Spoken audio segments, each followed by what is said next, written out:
एक चूहा बिल बनाकर कसाई के घर में रहता था।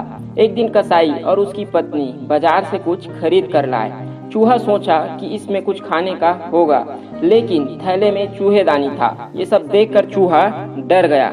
चूहा ये बात बताने कबूतर के पास गया। कबूतर ये बात सुनकर हंसने लगा और बोला, मुझे इससे क्या, चूहेदानी से मुझे थोड़ी कोई डर है।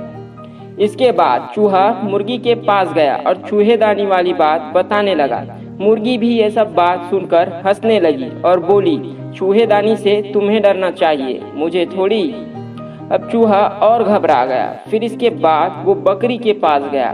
बकरी को सारी बात बताई।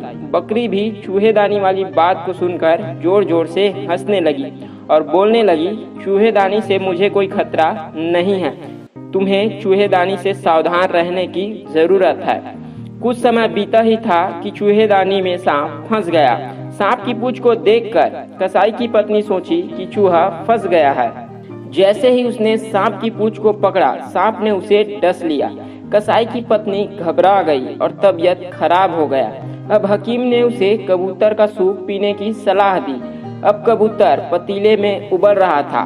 खबर सुनकर उस कसाई के रिश्तेदार भी पहुंच गए उसकी पत्नी को देखने। अगले दिन खाने के प्रबंध के लिए मुर्गी को काटा गया। कुछ ही दिन बाद कसाई की पत्नी भी ठीक हो गई, जिसकी खुशी में दावत में बकरी को काटा गया।